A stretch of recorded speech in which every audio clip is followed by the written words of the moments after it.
this October 2018 interview, you said that you had, quote, donated, end quote, your entire divorce settlement to charity, right? That's correct. What did you do with that money? $7 million in total was donated to, I split it between the ACLU and Children's Hospital.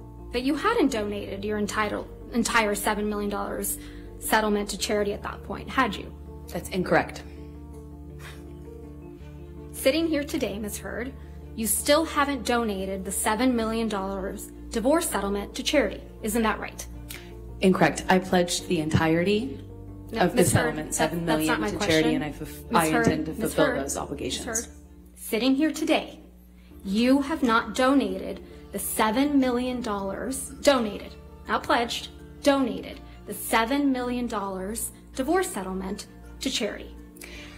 I use pledge and donation synonymous with one another. But I don't. Ms. Heard, I don't use it synonymously. That's how donations are paid. Ms. Heard, respectfully, that's not my question. So as of today, you have not donated, paid $7 million of your divorce settlement to charity, right? I have not been able to fulfill those obligations yet. It's the basic truth of the human condition that everybody lies. The only variable is about what. Unfortunately, I think Dr. House is right about that.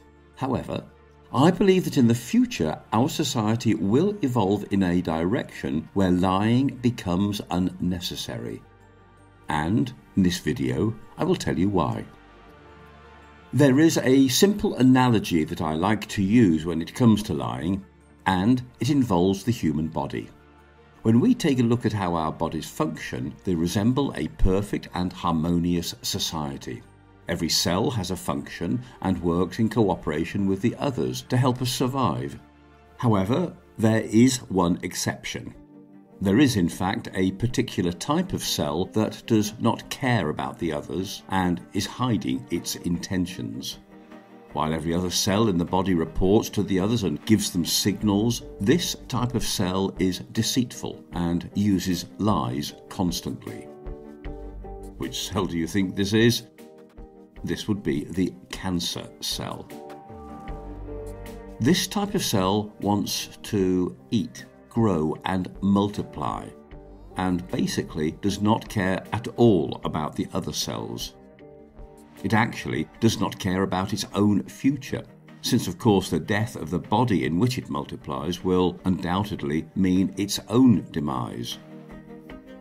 And the main reason why the other cells are not able to eliminate the cancer cell is that cancer lies about its identity.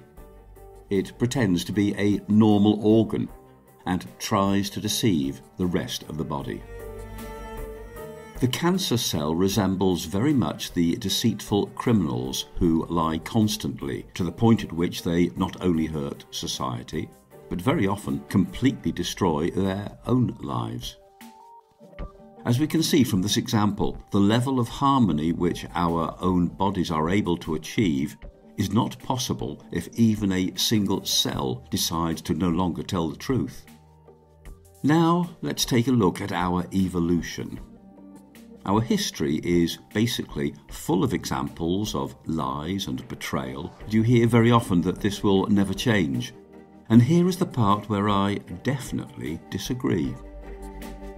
If we start comparing modern society with the societies from the Middle Ages, there is of course a huge difference in crime rates and basically chaos in society.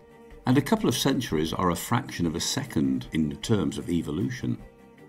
Imagine with this rate what we could accomplish if we keep going in the same direction. Here you could say that this is an interesting analogy, but what would be the motivation to stop lying? After all, lying could be, of course, very beneficial to the individual. And I will tell you a couple of reasons. First, as in the case of the cells in our body, we will further develop our sense of belonging to society and develop the feeling that by hurting it, we hurt our own future and the future of our children. After all, our own cells don't just sacrifice themselves, they actually live better if the body is healthy and cancer-free. The second reason is a bit more selfish, and it is the fact that if you don't lie, you don't need to worry if you are going to get caught. This, of course, leads to less anxiety and better quality of life, which, of course, we all want. The third reason is that lying brings chaos to your mind. People who are constantly lying sometimes can't even tell the difference between fiction and reality themselves. This, of course, could lead to a very confusing existence that can't be further from what we actually need to be truly happy. You hear athletes often saying that taking shortcuts will lead you nowhere, and I think the same can be said for not telling the truth. Lying is a shortcut that leads nowhere. Lying is cancer. And if our own cells managed to get rid of it, even without a brain to guide them, I am fairly optimistic that we as a society can also achieve a future without lies. Thank you for watching, and if you want our message to reach others, give us a like and perhaps share this video with your friends. We are a small group of people working in normal jobs, investing our time and our own money because we want to create a new genre on YouTube where people gather to discuss ideas about a better future. This is why we appreciate every like, every comment and every subscriber. So share your thoughts with us in the comments below and join us for more future thoughts.